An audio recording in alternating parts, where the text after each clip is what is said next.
Mari tinggikan dia siang hari ini. Yurian dara nama ya shiri dia warana nana. Yurian dara nama nama.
Kami bersyukur Tuhan sore hari ini kami boleh ada di tempat ini sekali lagi. Terima kasih buat anugerah Tuhan yang memelihara hidup kami.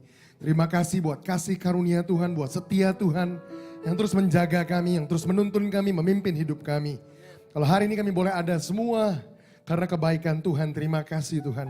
Hari ini kami tahu kami datang ke tempat ini untuk sekali lagi kami diperlengkapi oleh Tuhan. Untuk diajar sekali lagi oleh Tuhan. Siang hari ini kami berdoa Tuhan, biar kami boleh mengalami perjumpaan dengan Engkau. Perjumpaan dengan firman-Mu yang akan mengubahkan hidup kami untuk selama-lamanya. Tolong kami siang hari ini untuk kami bisa beranjak dari pengetahuan kepada pengertian. Tolong kami untuk bukan sekedar jadi tahu tentang sesuatu, tapi lebih dari itu tolong kami untuk jadi mengerti tentang sesuatu. Karena hanya ketika kami ngerti apa yang Kau mau kami ngerti, baru ada perubahan hidup yang dihasilkan dalam hidup kami. Tolong kami siang hari ini Tuhan untuk sekali lagi belajar tentang apa artinya jadi hamba. Tentang apa artinya becoming a servant of you Lord. Menjadi hamba dari Engkau Tuhan. Nah, siang hari ini ketika kami belajar, ketika kami terima impartasi dari Tuhan, ketika kami dapat pengertian dari Tuhan, kami akan keluar dari tempat ini sebagai orang-orang yang berbeda. Orang-orang yang siap mengabdikan hidupnya kepada Tuannya. Terima kasih Tuhan buat siang hari ini. Kami siap untuk duduk dengar apa yang Tuhan mau katakan buat hidup kami. Di dalam nama Tuhan Yesus kami berdoa dan sambut firman Tuhan. Yang percaya sama-sama katakan amin. Amin. Silakan duduk saudara. Shalom, selamat siang semua. Kok lemes banget, gak ada suara sama sekali. Selamat siang semua. Lumayan. Senang sekali hari ini saya bisa datang ke tempat ini. Hari ini saya datang ke tempat ini, saya diberikan satu tema yang spesifik oleh pemimpin saudara di sini. Saya diminta untuk bicara tentang servanthood. Saudara sudah belajar tentang servanthood selama 2 minggu berturut-turut gitu ya. Hari ini saya akan bicara tentang satu aspek lain tentang servanthood. Tapi sebelum bahkan saya sampai ke situ, saya mau ngomong jujur dulu sama saudara. Terus terang tema yang dikasih sama saya dari 1 bulanan yang lalu, terus terang bikin saya stres berat, bikin saya nggak bisa tidur, bikin saya susah makan, bikin saya mikir terus. Kenapa? Ya saya gimana jelasinnya? Saya bukan tipe hamba Tuhan yang bisa khotbahin semua bahan, saya nggak bisa. Mungkin sebutlah kalau dokter tuh lebih mirip kayak dokter spesialis. Saudara nggak akan periksa kaki ke dokter spesialis gigi gitu. Dia juga akan bingung mau diapain kaki saudara. Saudara akan datang ke dokter spesialis kaki gitu. Nah, saya lebih identifikasi diri saya sebagai orang yang bicara tentang kingdom dan tentang destiny. Ketika saya mulai dikasih tema-tema kayak gini, saya mulai stres berat. Tapi di sisi yang lain, saya pikir bagus juga buat saya. Kenapa? Karena kapasitas saya jadi di-stretch. Saya jadi mulai mengeksplor area yang mungkin sebelumnya saya nggak pernah explore. Tapi tetap bingungnya, stresnya, pusingnya juga nggak hilang. Tetap aja sama. Tapi kemudian di tengah-tengah 1 bulan ini, saya berpikir begini, apa sih servanthood dan apa kira-kira yang saya bisa bagikan? Dalam sebulan ini minimal saya putuskan begini, saya bisa pelajari, bisa ngutip, bisa mungkin bahkan ambil khotbah orang bicara tentang servanthood, dan mulai kasih pengertian tentang servanthood, tapi apakah itu akan baik buat siapa yang dengar? Artinya begini, kalau saya cuma impartasikan pengetahuan, apakah itu cukup? Selama sebulan ini saya berpikir begini, saya punya gak sih sifat itu, sifat hamba di dalam saya? Dan kalau saya punya, Kenapa saya lebih pusing tentang nyiapin khotbah? Kenapa saya nggak fokus untuk mengimpartasikan sifat itu? Makanya siang hari ini saya akan ambil suasana yang sedikit lebih santai. Saya mau begini, saya bukan cuma mau khotbah berikan pengetahuan, tapi saya berdoa supaya terjadi impartasi. Ada. Saudara bisa tangkap itu, hati seorang hamba. Itu yang jauh lebih penting dari sekedar pengertian tentang jadi hamba. Ada perbedaan yang sangat besar antara pengetahuan dengan pengertian. Banyak orang nggak ngerti ini. Banyak orang berpikir pengetahuan saja cukup. Pengetahuan saja tidak cukup. Orang butuh untuk dapatkan pengertian. Apa bedanya Pak antara pengetahuan dengan pengertian? Well, kalau saya coba jelaskan, pengetahuan itu sampainya di otak. Pengertian sampainya di hati. Bedanya gimana? Well, pengetahuan itu bisa dibagikan. Tapi pengertian cuma bisa dialami. Saya kasih contoh. Kalau saudara bicara sama anak kecil. Saudara bilang gini, jangan main api. Kenapa? Api itu panas. Tapi namanya juga anak kecil. Dia belum pernah ngerasain panasnya api. Jadi berkali-kali sampai berbusa pun kita ngomong hati-hati, api itu panas. Dia tahu api itu panas. Tapi masalahnya dia nggak ngerti panas itu apa artinya. Apa yang terjadi? Dia tetap coba-coba main api, akhirnya keselomot. Aduh, kebakar. Wah, ternyata api itu panas. Ternyata dia ngalamin perubahan antara pengetahuan dengan pengertian. Tadinya dia cuma tahu api itu panas. Sekarang dia ngerti api itu panas. Pengetahuan bisa dibagikan. Tapi pengertian cuma bisa diimpartasikan. Pengertian cuma bisa datang lewat pengalaman. Siang hari ini saya akan cerita pengalaman saya tentang apa artinya jadi hamba dan gimana sih punya hati seorang hamba itu seperti apa. Sehingga gini, saudara mulai keluar dari tempat ini, doa saya begini, saudara terinspirasi, saudara terdorong untuk mulai bangun sifat hati hamba yang sama, sehingga saudara bisa jadi orang-orang tersebut yang siap untuk Tuhan limpahi dengan kasih karunia yang berlimpah-limpah. Alkitab bilang begini, God give grace to the humble, but God resist the proud. Tuhan memberikan anugerahnya, kasih karunia-Nya, pengurapannya buat siapa? Buat orang yang rendah hati. Kalau kita bisa punya hati itu, hati seorang hamba, maka kasih karunia-Nya, anugerahnya, rahmat-Nya akan turun berlimpah-limpah dalam hidup kita. Kalau saudara minimal pulang, terinspirasi saya pengen jadi hamba Tuhan. Saya pengen punya hati seorang hamba. Maka ini yang saya berdoa, anugerah Tuhan akan berlimpah-limpah dalam hidup saudara. Tapi ayat yang sama itu bilang begini, but God resists the proud. Tapi Tuhan menentang orang yang congkak. Kebalikannya jadi dari hamba adalah jadi bos. Orang yang berpikir dirinya udah tahu semua, orang yang berpikir dirinya udah punya semua, Tuhan tentang yang congkak. Kita mau keluar dari tempat ini jadi hamba-hamba Tuhan yang luar biasa, yang siap dilimpahi sama Tuhan dengan anugerah yang berlimpah-limpah. Amin. Saya mau buka sore hari ini dengan tunjukkan sama saudara satu ayat yang menarik, satu ayat yang luar biasa. Saya bahkan gak pikir sebelumnya saya bisa khotbah dari ayat ini. Saya mau saudara buka Lukas pasal yang pertama, ayat 26. Lukas pasal yang pertama, ayat yang ke-26. Saya mau bacakan, in case kalau saya skip, saudara kehilangan konteksnya. Saya mau bacakan, tapi penekanannya sebenarnya cuma terdapat di satu ayat. Ayat yang terakhir yang nanti kita akan baca. Tapi ada sesuatu yang luar biasa dalam pernyataan satu orang ini. Saya mau kita ikutin ceritanya di Lukas pasal yang pertama ayat 26. Ayat 26 Alkitab bilang gini, dalam bulan yang ke-6 Allah menyuruh malaikat Gabriel pergi ke suatu kota di Galilea bernama Nazaret. Ayat 27, kepada seorang perawan yang bertunangan dengan seorang bernama Yusuf dari keluarga Daud. Nama perawan itu Maria, ini tokoh utamanya Maria.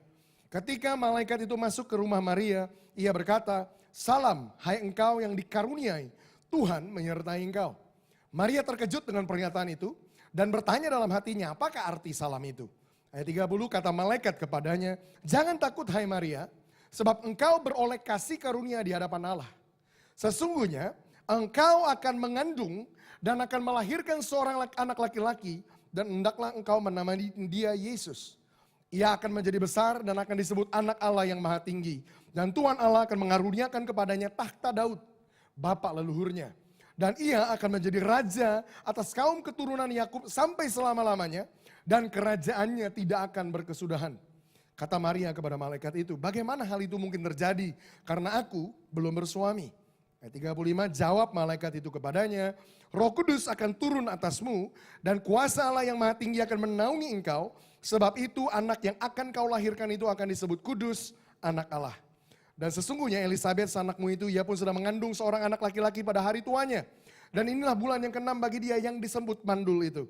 Ayat 37, sebab bagi Allah tidak ada yang mustahil. Ayat 38 ini penting. Ini yang saya mau saudara lihat dan fokus. Sebenarnya penekanan saya di ayat 38 ini. Maria buat satu statement yang luar biasa. Buat satu pernyataan yang luar biasa. Tadi saudara perhatikan di atas konteksnya. Maria ini baru saja didatangin malaikat yang membawa pesan dari Bapa di sorga bahwa Maria ini akan segera mengandung seorang anak. Dan di tengah-tengah semua kemustahilan, di tengah-tengah semua beban psikologis yang dia tanggung, di tengah-tengah dengan stigma yang negatif yang kelak mungkin dia akan punya. Bagaimana bisa punya seorang anak tanpa menikah dulu? Di tengah-tengah semua itu, Maria buat statement yang luar biasa ini di ayat yang ke-38. Maria bilang begini, kata Maria, sesungguhnya aku ini siapa? Aku ini adalah hamba Tuhan. Jadilah padaku menurut perkataanmu. Lalu malaikat itu meninggalkan dia. Terjemahan lain bilang begini, sesungguhnya aku ini adalah hamba Tuhan, jadilah padaku menurut kehendakmu. Well, ada kata ini muncul di situ. Sesungguhnya aku ini hamba Tuhan. Saudara lagi bicara sepanjang bulan ini tentang tema ini, servanthood, becoming God's servant, menjadi hamba Tuhan. Hari ini saya nggak akan banyak bicara tentang tentang sisi sifat hamba atau hati hambanya, tapi saya akan bicara lebih kepada posisi seorang hamba. Servanthood from the position side, dari sisi posisi seorang hamba. Maria buat satu statement yang luar biasa. Buat satu pernyataan yang dahsyat. Dia bilang begini, sesungguhnya aku ini hamba Tuhan. Banyak orang bisa klaim dirinya sebagai hamba Tuhan, tapi apa tanda? Apa bukti? What is the true mark of a servant of God? Apa sih tanda yang sesungguhnya? Satu tanda yang sejati dari seseorang itu bisa bilang hamba Tuhan. Well, Maria kasih definisi apa itu hamba Tuhan di dalam kalimat berikutnya. Dia bilang, sesungguhnya aku ini hamba Tuhan. Kemudian dia bilang begini, terjadilah padaku menurut perkataanmu. Terjadilah padaku menurut kehendakmu. Well, seorang hamba adalah seorang yang begini. A servant, becoming a servant is about this. It's about fully submitting your will to the will of your master. Itu jadi hamba. Menjadi hamba adalah tentang sepenuhnya menundukkan kehendak kita. Kita tundukkan untuk mengikuti kehendak Tuhan kita. Itu menjadi hamba. Nggak tahu kenapa ketika kata servanthood ini muncul, kata menjadi hamba ini muncul. Banyak dari orang Kristen punya gambaran yang salah tentang kata hamba. Kenapa? Saya kasih tunjuk salah satunya. Kita ini tinggal di Indonesia. Satu budaya di mana kita terbiasa dengan yang namanya pembantu rumah tangga. Benar? Itu sebabnya ketika kata jadi hamba muncul, banyak orang kurang suka kata itu. Kenapa? Karena konotasinya orang berpikir menjadi hamba artinya begini, menjadi pembantu. Menjadi hamba artinya begini, mengambil posisi yang rendah. Menjadi hamba artinya begini, kita mengambil posisi yang diinjak-injak. Kita mengambil posisi yang gak enak. Ini konotasinya jelek ya begitu. Padahal menjadi hamba sama sekali gak ada hubungannya dengan itu. Gak ada hubungannya dengan kita diinjak-injak, kita ditekan, kita ditindas, kita dipermalukan, kita direndahkan. Gak ada hubungannya sama sekali dengan itu. Menjadi hamba adalah tentang ini. Kita sepenuhnya menundukkan kehendak kita dengan kehendak dari Tuhan kita. Ada dua aspek dari penghambaan, dari becoming a servant. Yang kita sama-sama belajar siang hari ini. What does it mean? Apa artinya untuk menjadi hamba? What does it mean to be a servant? A servant is only about to do these two things. Seorang hamba sebenarnya hanya tentang melakukan dua hal ini. Apa yang seorang hamba lakukan? Yang pertama, a servant is just about obeying his master. Itu yang pertama. Menjadi seorang hamba artinya begini. Sekedar berarti kita mentaati Tuhan kita. Dengan kata lain, menjadi hamba yang pertama poinnya, mengambil posisi seorang hamba, yang pertama poinnya adalah kita mau taat sama kehendak Dia. If you said you are a servant, kalau saudara bilang saudara hamba, seorang hamba yang pertama dia akan cuma fokus sama ini, dia akan taati tuannya. Saya kasih ilustrasi yang sederhana. Kalau saudara katakanlah bekerja di satu perusahaan, saudara bekerja di satu perusahaan dan saudara bukan pemilik perusahaan itu, saudara punya bos di atas saudara. Maka apa yang seharusnya jadi prioritas nomor satu saudara terhadap bos saudara? Cuman satu. Saudara ada di situ untuk mentaati bos saudara. Saudara ada di situ untuk ikut apa yang bos saudara mau. Menjadi seorang hamba adalah tentang mentaati apa yang diinginkan atau apa yang menjadi kehendak dari tuannya. Well, di dalam dunia kekristenan kita punya sebutan yang kita pakai ketika kita panggil Yesus. Kita panggil Yesus sebagai apa? Sebagai Tuhan. Apa arti Tuhan ketika saudara panggil dia Tuhan Yesus? Saya pernah ngomong ini di sini. Kata Tuhan yang kita pakai itu punya arti begini, kurios. Itu bahasa aslinya. Apa itu kurios? Kurios artinya the supreme master.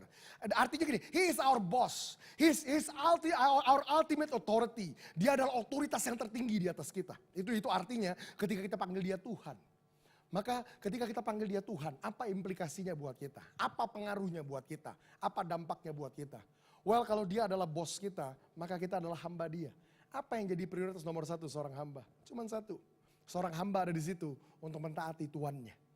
Yesus sendiri bilang gini di Yohanes pasal yang keempat ayat 34. Yesus bilang begini, makananku ialah melakukan kehendak dia yang mengutus aku dan menyelesaikan pekerjaannya. Setiap kita, kalau kita ngerti gimana bawa diri kita ini sebagai hamba di hadapan Tuhan. Kalau dia bos kita, maka kita akan bilang apa yang Yesus bilang. Yesus bilang makananku, artinya apa? Ini aku lakukan tiap hari. Ini aku konsumsi tiap hari. Ini aku kerjakan tiap hari. Apa? Makananku ialah melakukan kehendak dia yang mengutus aku. Tuhan punya kehendak atas hidup kita. Kalau kita mau jadi orang tersebut yang dikategorikan hamba, maka ini yang kita harus concern. Kita harus berusaha menemukan apa yang Tuhan inginkan buat hidup kita. Kita harus cari tahu apa yang jadi kehendak dia buat hidup kita. Problemnya begini, terlalu banyak orang yang hidupnya hanya sekedar untuk kehendaknya sendiri. Yang hidupnya hanya tentang apa yang saya mau, apa yang saya cita-citakan, apa yang saya impikan, apa ambisi saya, apa yang saya mau jadi. Semuanya tentang kita. Maka saudara nggak bisa bilang saya ini hamba Tuhan. Maria bilang sesungguhnya aku ini hamba Tuhan. Dari mana dia bisa bilang gitu? Terjadilah padaku sesuai dengan apa yang kau katakan. Seorang hamba hanya bisa jadi hamba ketika fokus hidupnya hanya tentang satu hal. Dia mau tahu apa yang jadi kehendak tuannya dan dia kerjakan itu. Yesus bilang makananku ialah melakukan kehendak dia yang mengutus aku dan menyelesaikan pekerjaannya. Bisa nggak ketika kita bilang kita nih hamba Tuhan, bisa nggak kita bilang seluruh yang aku mau lakukan dalam hidupku adalah ini. Aku mau cari tahu apa yang Tuhan mau aku lakukan lewat hidupku. Yang kedua, semua yang aku mau kerjakan dalam hidupku hanya tentang satu hal. Bukan untuk nyenengin diri saya, bukan untuk nyenengin orang lain. Tapi hanya tentang saya mau dia, pekerjaan yang dia berikan. Mandat yang dia kasih, tugas yang dia berikan. Itu bisa saya selesaikan dalam hidup saya. Seorang hamba hanya jadi hamba ketika semua fokus dia hanya tentang melakukan apa yang jadi kehendak dari tuannya. Saudara ingat satu kali Yesus ada di taman tersebut, taman yang namanya Taman Getsemani. Ngapain dia di situ? Oh, satu kali menjelang kematian dia bergumul sangat di situ.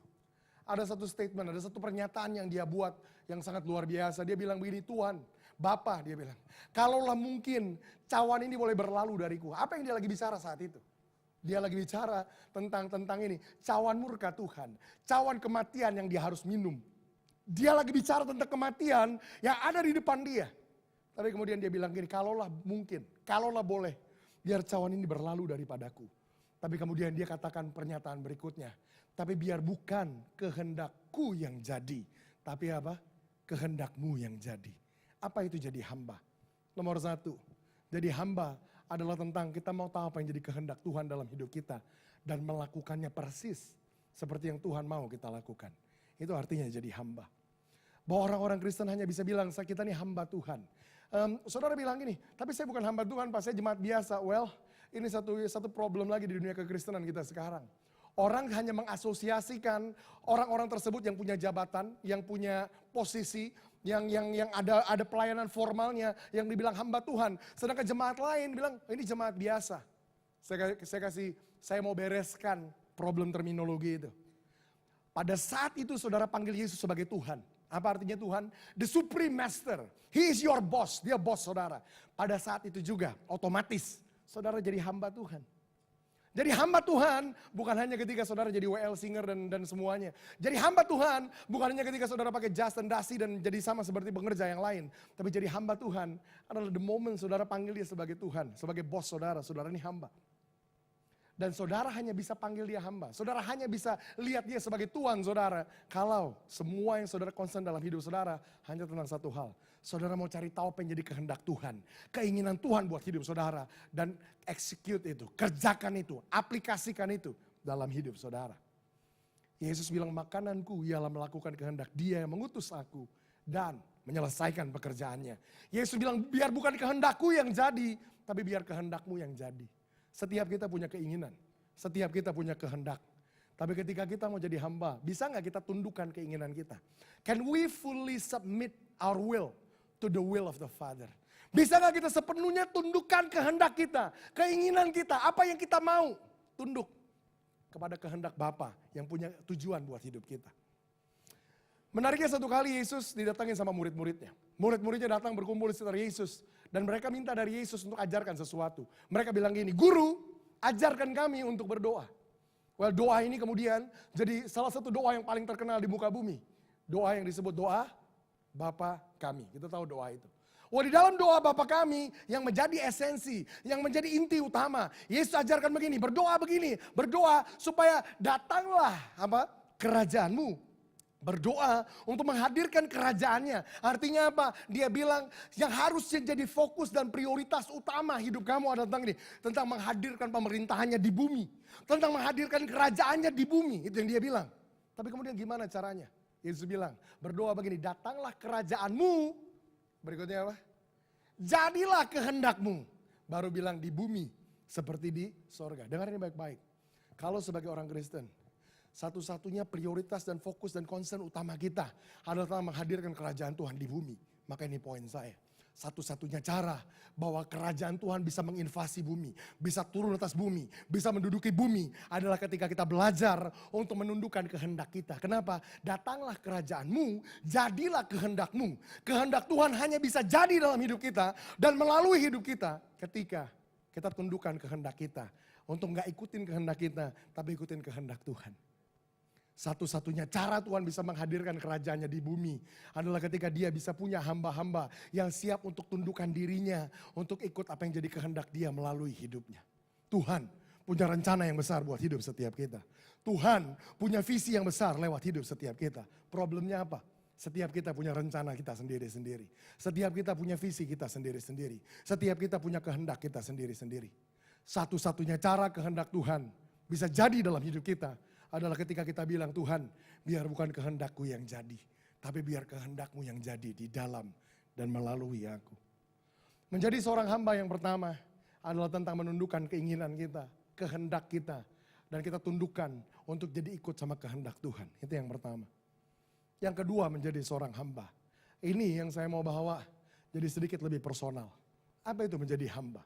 Apa itu jadi seorang hamba? Tiba-tiba ketika saya siapkan pesan ini, gambaran ini muncul. Gambaran seorang hamba.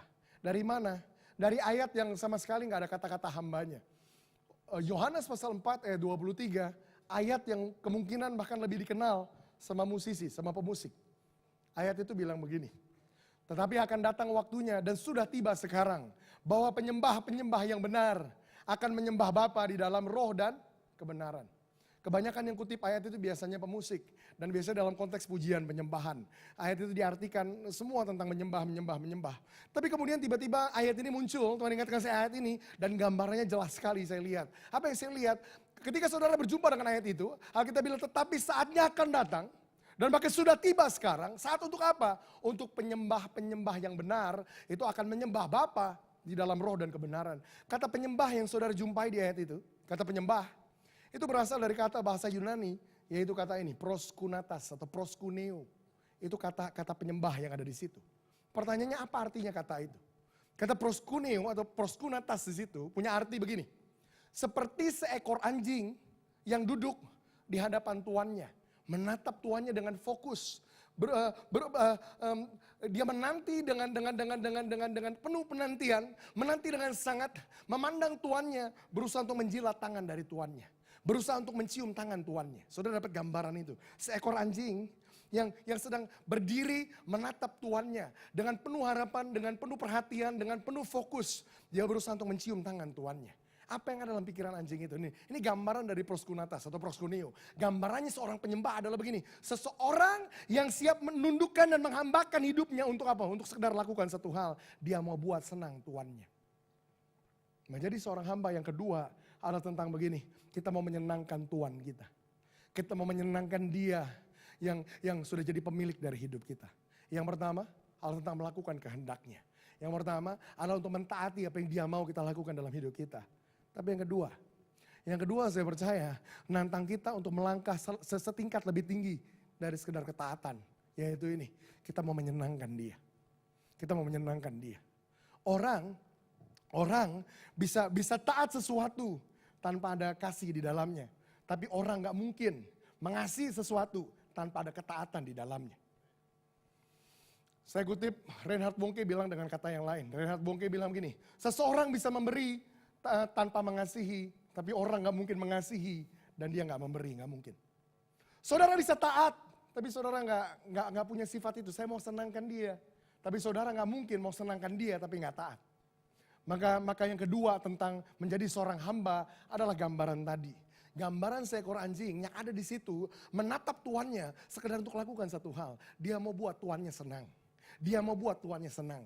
Gambaran yang sama adalah gambaran yang ditunjukkan di dalam cerita yang lain. Saudara ingat Maria dan Marta? Yang satu sibuk melakukan sesuatu buat tuannya. Yang satu sekedar ada di situ berusaha untuk apa? Untuk senangkan tuannya. Untuk ada di situ bersama dengan tuannya. Well, menjadi seorang hamba yang kedua is about pleasing your master. Adalah tentang menyenangkan Tuhan, saudara. Adalah tentang hubungan hati, ekspresi dari cinta saudara buat dia yang sudah mati buat hidup saudara. Menjadi seorang hamba adalah tentang gini, tentang mengabdikan hidup kita buat dia yang sudah lakukan begitu banyak buat hidup kita. Tahukah saudara, ketika saudara dikasih pilihan tersebut dalam hidup, saudara mau melayani Tuhan atau tidak? Tahukah saudara gak ada yang paksa saudara untuk layani Tuhan. Bahkan Tuhan sendiri gak pernah paksa saudara layani Tuhan. Tapi kalau aja saudara ngerti berapa banyak yang Tuhan sudah berikan buat saudara. Kalau aja saudara ngerti seberapa besar pengorbanan yang Tuhan udah berikan buat hidup kita. Maka respon yang kita akan kasih, kita akan siap mengabdikan hidup kita buat dia. Seorang hamba adalah seorang yang mau menyenangkan tuannya. Seorang hamba adalah seorang yang mau menyenangkan tuannya. Tuannya yang udah berkorban segala-galanya buat dirinya. Sekarang saya sebagai balasan, saya mau senangkan dia. Saya mau senangkan dia. Saya mau cerita ini. Ini cerita yang sifatnya personal. Saya bertobat 16 tahun yang lalu. Kalau hari ini saya berdiri di sini, saudara mungkin udah lihat saya beberapa kali khotbah di sini. Saya bisa khotbah teriak-teriak, saya bisa ngajar A, B, C segala macam. Jangan pernah berpikir saya bisa ada di sini instan. Saya bisa berdiri di sini karena perjalanan yang panjang. Gimana Tuhan dalam kasih karunia-Nya bawa saya sampai hari ini. Tapi kalau ada satu hal yang dari zaman saya bertobat pertama kali. Saya percaya gak kebetulan di sini, Charlie ini salah satu orang pertama yang tahu zaman saya bertobat awal-awal. Dia tahu, dia kenal saya sebelum saya bertobat. Dia tahu saya di tengah-tengah proses saya bertobat dan sesudah saya bertobat. Dia yang lihat itu semua. 16 tahun yang lalu. Wah, udah berasa tua jadinya. Ada satu perjalanan yang panjang. Tapi gini, di dalam perjalanan yang panjang itu, sejauh yang saya bisa ingat, saya ingat satu hal ini, tentang apa artinya jadi hamba. Di saat pertama kali saya bertobat, kenal Yesus sebagai Tuhan dan Juru Selamat. Ini yang saya tahu dengan jelas dari awal. Apa itu? Yesus sudah mati buat saya. Saya datang ke gereja bukan karena kursinya nyaman. Saya datang ke gereja bukan karena khotbahnya bagus. Saya datang ke gereja bukan karena saya tersentuh sama lagunya yang menyayat hati. No. Pengertian ini jelas sekali buat saya. Apa itu? Saya bertobat dan lahir baru karena Yesus udah mati buat hidup saya. Yesus korbankan nyawanya. Yesus curahkan darahnya supaya saya bisa punya hidup yang kedua. Supaya saya punya kesempatan lagi untuk hidupi hidup saya dengan cara yang berbeda. Saya bertobat, saya lahir baru karena Yesus sudah mati buat saya. Dan sejauh yang saya bisa ingat, ini yang saya langsung tahu dari pertama saya bertobat. Ekspresi dari rasa syukur saya karena dia yang udah siap rela mati buat saya. Karena dia yang sudah buktikan cintanya buat saya. Maka satu-satunya balasan yang saya bisa lakukan adalah begini. Saya putuskan dari saat itu juga untuk apa? Untuk mengabdikan hidup saya buat dia. Saya memutuskan dari saat itu juga untuk menjadi apa? Untuk menjadi hamba Tuhan. Apa artinya jadi hamba Tuhan? Bukan jadi pendeta, bukan jadi pengkhotbah, bukan jadi usher, singer, WL, no. Saya mulai abdikan hidup saya mulai saat itu juga untuk berusaha cari tahu apa sebenarnya yang Tuhan mau untuk saya lakukan lewat hidup saya. Tuhan, aku mau taat kehendak Tuhan. Aku mau tahu apa yang Tuhan kehendaki lewat hidupku dan aku mau lakukan itu. Saya putuskan jadi hamba. Kenapa? Karena dia udah mati buat saya. Kenapa? Karena dia udah begitu baik buat saya. Tuhan, aku serahkan hidupku ke dalam tangan Tuhan. Banyak orang Kristen zaman sekarang, mari berdoa. Tuhan, mulai hari ini kami serahkan hidup kami jadi anak Tuhan. Tapi kemudian habis selesai doa itu, hidupnya diambil lagi, dibawa pulang lagi. Orang gak sungguh-sungguh bilang, aku serahkan hidupku sama Tuhan. Ketika saya ngomong pertama kali, aku serahkan hidupku sama Tuhan. Saudara tahu, hari itu sebelum saya dibaptis. Orang tua saya semua belum bertobat. Saya datang sama mama saya. Saudara tahu apa yang saya bilang? Ini yang saya bilang dari mulut saya, mama. Kalau ada apapun yang mama bisa ngomong, maksudnya yang mama bisa kasih alasan untuk larang saya dibaptis hari ini, ngomong sekarang. Tapi kalau mama gak keberatan, hari ini saya dibaptis, pulang, saya akan jadi orang yang berbeda. Itu yang saya bilang sama mama saya. Gak tahu juga bedanya kayak gimana, tapi saya tahu aja. Di hari saya serahkan hidup saya sama Tuhan, Tuhan akan bawa saya ke dalam jalur yang berbeda. Di hari saya memutuskan untuk jadi hamba Tuhan, Tuhan kemudian masukkan jalur hidup saya ke dalam jalur pengabdian. Saya bilang, Ma, kalau mama keberatan ngomong sekarang. So kalau mama gak ngomong sekarang, nanti pulang sesudah dibaptis. Dan dia akan jadi orang yang berbeda sama sekali. Dan tentu saja hari itu ketika saya dibaptis, saya bilang, Tuhan, hidupku milik Tuhan. Apapun yang Tuhan mau dalam hidup ini, Tuhan lakukan lewat aku. Saya mulai berusaha cari tahu kehendak Tuhan. Saya mulai berusaha untuk dalami dan gali dan kejar Tuhan dengan semua cara yang saya tahu. Dan di zaman itu, tahun 98, 99, karena yang saya tahu tentang ngejar Tuhan lagi nih, datang ke gereja, datang ke kebaktian. Dan zaman itu memang lagi musim-musimnya. KKR ada tiap hari, kalau bisa siang malam. Saudara kalau ikutin saya waktu itu, saya nggak bisa dengar di mana ada KKR. Saya kelilingin dari Kelapa Gading, sampai Karawaci, sampai Bekasi, seluruh Jakarta saya puterin tiap hari saya ada di gereja. Kenapa? Saya cuma berusaha tahu satu hal.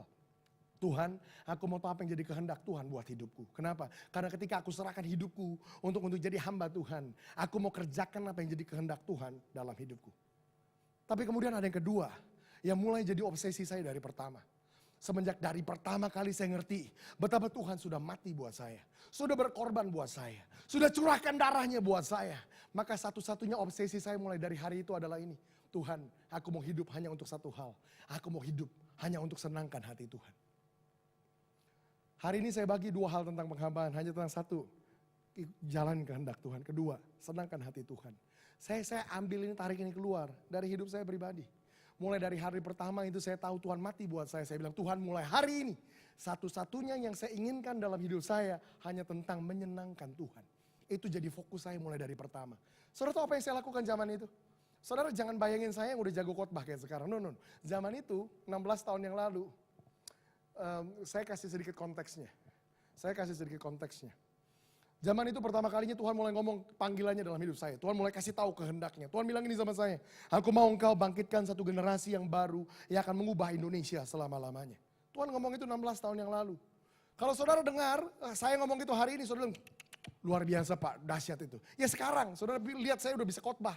Zaman itu, waktu pertama kali Tuhan ngomong kayak gitu. Bangkitkan bagiku satu generasi yang baru. Yang akan berubah Indonesia selamanya. Saudara tahu konteksnya? Ini konteksnya nih. Kalau saya datang ibadah zaman itu, 16 tahun yang lalu. Tuhan ngomong, bangkitkan bagiku generasi. Saya datang kebaktian. Pengkhotbah di depan bilang ini, saudara-saudara, mari kita buka kitab Daniel. Nama saya ini Daniel. Saya bahkan gak tahu di dalam Alkitab ada kitab yang namanya Daniel. Bayangin. Wih bener. Saya nggak tahu. Saya mulai buka Alkitab. Sekarang enak pakai iPad, iPhone, semua tik dapat Daniel. Zaman itu kan Alkitab buku semua. Ditambah lagi sebelumnya saya Katolik. Kitabnya lebih banyak. Bener kan? Bolak-balik. Orang udah selesai baca. Khotbahnya udah mulai. Baru ketemu, oh ini dia nih kitab Daniel. Bayangin hari itu Tuhan bilang, bangkitkan bagiku satu generasi yang baru. Saudara mau apa dengan hidup saudara ketika Tuhan mulai ngomong, bangkitkan bagiku generasi yang baru. Di titik yang saya belum mengerti apa-apa tentang hidup dan pelayanan dan semuanya. Tapi semua yang saya mau cuma cari tahu kehendak Dia dan melakukan itu. Tapi kemudian yang kedua, obsesi terbesar saya cuma mau senangkan Tuhan. Saya cuma mau senangkan Tuhan. Senangkan Tuhan 16 tahun yang lalu, ingat konteksnya tadi. Buka Alkitab aja masih belum becus. Ingat konteksnya. Saya cuma mau senangkan Tuhan. Saya mulai berpikir gimana caranya saya senangkan Tuhan. Saya belum mengerti banyak hal. Saya belum belajar banyak hal. Saya gak tahu banyak teori. Saya cuma pikir waktu itu begini. Ada gambaran-gambaran ini yang masuk. Tentang hamba-hamba Tuhan. Yang penuh dengan pengabdian sama Tuhan. Berusaha senangkan Tuhan. Saya mulai punya obsesi yang kayak begini. Tuhan, tunjukkan saya sesuatu yang melaluinya saya bisa ekspresikan cinta saya sama Tuhan. Saudara tahu apa yang saya cari waktu itu? Gak tahu kenapa gambaran ini masuk zaman itu. Gak tahu kenapa. Saya mulai dapat gambaran, kalau hamba Tuhan, kalau seseorang itu bisa cuci WC buat Tuhan, itu menyenangkan Tuhan. Itu gambaran yang saya punya zaman itu. Saudara-saudara jangan bilang khotbah, boro-boro saya bayangin khotbah. Buka Alkitab aja belum becus. Saudara tahu apa yang saya lakukan waktu itu? Niat saya cuma satu. Obsesi saya hanya tentang menyenangkan hati Tuhan. Apa yang saya lakukan? Ingat tadi, saya khotbah tuh keliling, seluruh Jakarta bahkan Jabodetabek, Depok, di mana. Saudara tahu apa yang saya lakukan? Saya mulai datangin lagi tempat-tempat itu. Saya mulai kejar itu gembalanya, saya mulai cari pengerjanya. Saya mulai cari hamba Tuhan di sini. Pak, di sini ada toilet nggak yang saya bisa bersihin? Di sini ada kursi nggak yang saya bisa angkat? Di sini ada karpet nggak yang bisa saya gulung? Kenapa? Ngapain melakukan semua itu? Saya cuma mau menyenangkan hati Tuhan. Dek, nggak dibayar, nggak dapat apa-apa gitu, nggak apa-apa Pak. Saya cuma mau senangkan hati Tuhan. Saudara tahu salah satu pelayanan formal pertama saya. Kalau nggak salah bareng-bareng dulu. Salah satu pelayanan formal pertama saya itu jadi asisten guru sekolah minggu. Itu udah seneng banget. Asisten guru sekolah minggu. Bukan guru, asisten guru sekolah minggu. Zaman itu kalau guru-guru sekolah minggu dapat guru baru cowok, senangnya bukan main. Kenapa? Karena bisa tugas ganda. Satu bisa ngajar anak, yang kedua bisa ngangkat-ngangkat barang gitu. Benar. Sekolah minggu kan cowok jarang gitu. Akhirnya gini, rumah saya di Kemanggisan, untungnya gereja saya gak terlalu jauh di Kelapa Gading. Kebaktian jam 7 sampai jam 6 kurang. Mau ngapain? Kok datang pagi-pagi amat? Doa bukan doa. Ngapain? Tadi malam bekas syut. Angkat-angkat kursi dulu, masukin gudang, kemudian gulung-gulung karpet dulu. Kita ke pelayanan udah keren banget. Pakai celana hitam, pakai baju putih gitu kan. Pelayanan belum mulai, baju udah kotor semua. Di sini bekas karpet semua, bekas kursi yang diangkat. Apa yang saya mau lakukan cuma satu. Tuhan, aku mau Engkau senang. Ketika aku bisa menemukan, aku lihat, aku ekspresikan cintaku sama Tuhan. Tuhan, aku mau senangkan Tuhan. Cuma itu yang saya mau. Saya mulai lakukan itu. Kemudian ngapain pelayanannya? Well, pelayanan mulai, udah seneng ya. Biarpun kotor gak apa-apa. Tapi ingat lagi, asisten guru. Kerjanya asisten guru ngapain? Salah satunya, mendiamkan anak yang nangis kan. Gurunya ngajar enak. Tapi ketika ada yang nangis, nah tugas asisten yang gerak. Dek, jangan nangis. Kalau anak kecil nangis diapain? Well, digendong. Problemnya anak kecil nangis, problemnya begini. Yang air yang keluar bukan cuma dari mata. Mata keluar, hidung keluar, mulut keluar, segala macam air keluar. Taruh di sini satu. Kalau yang nangis cuma satu, ya udah ini aja. Tapi kalau yang nangis banyak, satu lagi. Pulang, ini belepotan iler udah gak tahu siapa punya. Saudara tahu apa yang ada dalam hati saya waktu itu? Tuhan, aku mau Engkau senang dengan iler yang nempel di bajuku. Tuhan, aku mau senangkan Tuhan lewat ini. Saudara tahu salah satu hal yang pertama yang bikin saya tersinggung dalam pelayanan. Saudara tahu apa? Ketika pertama kalinya saya dapat amplop. Semua yang saya lakukan zaman itu, gak pernah terlintas sedikit pun bahwa saya lakukan semuanya buat amplop, gak pernah. Saya lakukan semuanya hanya untuk satu hal. Tuhan, jauh-jauh aku datengin. Pagi-pagi aku bangun. Kotor-kotor aku kerjain. Belepotan iler pun aku gak masalah. Aku rela lakuin. Tapi kemudian ketika amplop pertama dikasih. Dan ini buat kamu, persembahan kasih. Saudara tahu, saya marah. Apa ini? Buat apaan ini? Saya lakuin semuanya buat Tuhan. Kenapa saya diginiin? Akhirnya saya diyakinkan ini penghargaan dan segala macam. Oke, saya terima. Tapi sejak itu pertama kali. Saya bilang kenapa pengabdian kita sama Tuhan udah seringkali jadi gak murni lagi. Bisa gak hamba-hamba Tuhan muncul kembali hanya tentang melakukan satu hal. Mau senangkan Tuhannya. Mau nyenangin Tuhannya. Mau nyenengin Tuhannya. Saya mau cerita bagian ini. Saya lakukan pelayanan begitu rupa. Ketika ada kesempatan, zaman itu pelayanan buat saya sama sekali artinya bukan karir. Pengen ngincer satu saat khotbah, WL singer, boro-boro. Jangankan khotbah, jadi WL singer aja saya gak berani mimpi. Kenapa? Suara saya fales. Bener-bener fales parah. Kalau saudara mau ngusir jemaat paling gampang suruh saya nyanyi. Hilang semua langsung. Jadi gak pernah ada pikiran itu. Yang saya cuma lakukan gini, Tuhan saya masih punya tangan satu lagi. Tuhan saya masih punya 1 jam kosong lagi. Tuhan saya masih punya ruang lagi di sini. Zaman itu saya terus cari, bukan pengen pelayanan penuh, bukan. Saya terus cari gimana caranya saya bisa ekspresikan hidup saya semaksimal mungkin. Waktu saya, tenaga saya, apapun yang tersedia saya lakukan. Saya masukkan. Ingat buat apa untuk lakukan satu hal? Saya cuma mau senangkan Tuhan lewat hidup saya. Sampai hari ini saya gak pernah lupa. Ini bagian ini yang saya mau cerita. Dengan sikap hati yang sekedar Tuhan aku mau senangkan Tuhan. Tiba-tiba satu kali, di zaman itu juga. Tiba-tiba saya datang ke satu kebaktian. Zaman itu, begitu hausnya saya, begitu laparnya saya akan Tuhan. Saudara gak boleh dengar ada namanya altar call. Zaman itu altar call apapun saya maju duluan nomor 1.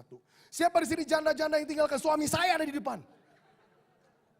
Pokoknya gak mau tahu deh tentang apa. Pokoknya saya pengen berjumpa sama Tuhan. Saya cuma tahu ada di depan sini. Saya kerasa dekat sama Tuhan. Saudara tahu di salah satu hari-hari itu. Sekali lagi di depan. Tiba-tiba ada hamba Tuhan waktu itu. Yang turun dari panggung. Orang bule saya gak tahu siapa. Diterjemahkan sama satu orang lain. Kemudian orang ini mendekat ke saya. Saudara ingat. Satu-satunya yang saya inginkan, satu-satunya obsesi saya, satu-satunya yang saya incar dan kejar dari hari pertama saya bertobat. Saya cuma pengen senangkan Tuhan. Hari itu tiba-tiba hamba Tuhan deketin saya. Lewat semua yang saya lewatin. Saya bayangin waktu cuci WC, saya bayangin waktu angkat-angkat karpet, gotong-gotong kursi. Itu semua yang saya kerjain. Tiba-tiba hamba Tuhan ini datang ke saya. Saudara tahu kata-kata pertama yang keluar dari mulut dia bilang apa? Dia bilang begini, Tuhan melihat hidup kamu dan dia tersenyum lebar. Dia puas sama apa yang kamu lakukan. Dia tersenyum lebar dan dia senang akan kamu. Untuk itu keluar dari mulut satu orang yang gak tahu apa-apa tentang yang saya mau. Dan dia bisa ngejawab satu-satunya obsesi hidup saya. Saya cuma mau hidup hanya untuk lakukan satu hal. Saya cuma mau senangkan Tuhan. Hari itu saya nangis kayak orang ditinggal mati. Saya nangis kayak orang gila di situ. Saya nangis kayak orang gila. Tuhan puaskan hati saya. Mulai dari hari itu, saya punya satu kerinduan yang gak akan pernah tergantikan dengan apapun. Mulai dari hari itu. Sejak hari pertama saya lihat senyuman Tuhan, tersenyum lebar atas hidup saya. Mulai dari hari itu, saya bilang gini, Tuhan mulai hari ini, saya hanya mau hidup hanya untuk kejar satu hal. Saya mau bikin Tuhan tersenyum terus. Saya mau bikin Tuhan tersenyum lebar atas hidup saya. Saya mau abdikan hidup saya sebagai hamba-Mu hanya untuk bikin Tuhan tersenyum terus. Kalau sampai hari ini saya berdiri. Tuhan bawa naik dari tempat kecil makin besar. Dari orang biasa sampai ketemu orang penting. Mulai dari gereja kecil sampai gereja besar. Masuk ke tempat manapun, ke kantor pemerintahan, ke orang-orang kaya. Saya tetap sampaikan apa yang saya harus sampaikan. Kenapa? Alasannya simpel. Setiap kali saya harus berdiri di sini. Saya sangat gak peduli sama gimana pandangan orang terhadap saya. Saya cuma peduli sama apa yang Tuhan saya lihat terhadap diri saya. Buat saya jauh lebih penting Tuhan tersenyum sama saya, tapi saya ditolak sama orang. Daripada orang tersenyum sama saya, tapi saya ditolak sama Tuhan. Ketika hidup hanya tentang itu, tentang mengabdikan hidup kita untuk senengin Tuhan. Kita jadi hamba Tuhan, yang Tuhan akan percayakan dengan hal-hal yang Dia akan bawa kita naik. Dia akan percayakan kita panjang. Dia akan buat kita dilimpahi dengan kasih karunia-Nya. Kenapa? Karena Dia tahu hidup kita hanya tentang satu hal. Bukan tentang uang yang kita bisa ambil secepat mungkin. Bukan tentang jabatan yang kita bisa peroleh setinggi mungkin. Bukan tentang obsesi apapun, tapi hanya tentang satu hal. Tentang menyenangkan Dia dan gak peduli apa kata orang. Bisa gak kita jadi hamba Dia? Yang kita kembali hanya tentang dua hal. Satu, kita mau cari tahu kehendak Dia dan lakukan itu lewat hidup kita. Kedua, jadi hamba Tuhan adalah tentang senangkan Dia apapun yang terjadi. Buat Dia puas sama hidup kita. Buat Dia bisa lihat hidup kita dan tersenyum lebar. Baik sekali hambaku yang baik dan setia. Saya mau ajak kita berdoa sama-sama. Saya mau pulang dari tempat ini. Cerita ini minimal saya berharap gini, bisa menginspirasi saudara. Saudara yang gak tahu sama sekali, Pak, saya sebenarnya rindu dari dulu. Saya sebenarnya pengen, Pak. Bisa masuk cari tahu kehendak Tuhan. Saya sebenarnya pengen, Pak, bisa senangkan Tuhan. Saya sebenarnya pengen, Pak, bisa ngalamin Tuhan. Saya sebenarnya pengen, Pak, bisa berjumpa sama Tuhan. Well, mudah-mudahan cerita tadi bisa sedikit menginspirasi saudara. Saudara mulai cari Tuhan dan kejar Tuhan, mulai berusaha mengeksplorasi Tuhan dengan apa yang saudara tahu. Sesederhana yang saudara pikir, lakukan aja. Gak penting benar salahnya di titik itu. Yang penting hati saudara, niat saudara yang terhubung sama Tuhan dan bilang, Tuhan aku mau jadi hamba-Mu. Aku mau cari tahu kehendak Tuhan dan aku mau buat Tuhan senang lewat hidupku. Mari kita berdoa. Tuhan terima kasih buat siang, buat sore hari ini. Kami boleh datang ke tempat ini dan diberikan pengertian tentang apa artinya jadi hamba Tuhan. What it means to be a servant. Lord, help us to be that kind of servant that can please the master. Tolong kami untuk menjadi jenis hamba tersebut yang bisa menyenangkan tuannya.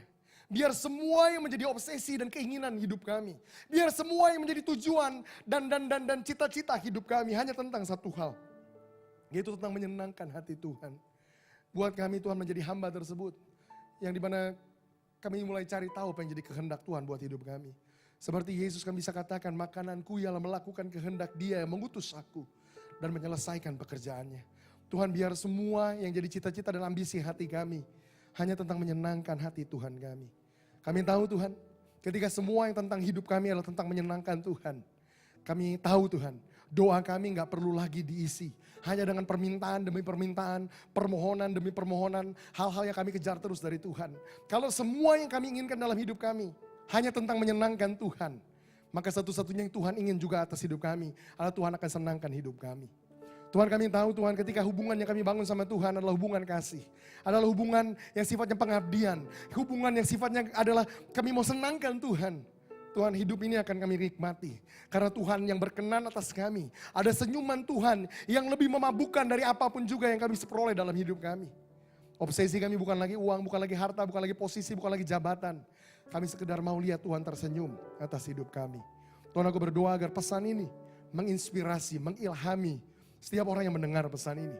Biar mereka keluar dari tempat ini dan mulai menjadi hamba-hamba tersebut yang siap mengabdikan hidup mereka buat Tuhan. Bahwa hidup terbaik mereka baru dimulai di titik mereka gak hidupi hidup mereka buat hidup mereka sendiri. Hidup terbaik yang mereka akan hidupi dimulai ketika mereka ambil keputusan tersebut untuk mengabdi sama Tuhan. Tuhan yang punya masa depan buat mereka. Tuhan yang tahu persis kemana Tuhan mau bawa hidup mereka. Tuhan yang punya rencana dan masa depan yang gilang-gemilang buat setiap mereka. Ambil hidup mereka. Hidup yang mereka serahkan sama Tuhan. Ambil hidup mereka. Dan bawa mereka ke dalam jalur-Mu Tuhan. Sehingga lewat hidup mereka ada kehendak Tuhan yang digenapi. Lewat hidup mereka ada kerajaan Allah yang dihadirkan di bumi ini. Terima kasih Tuhan buat sore hari ini. Kami berdoa dan bersyukur sore ini di dalam nama Tuhan Yesus. Yang percaya sama-sama katakan amin. Amin.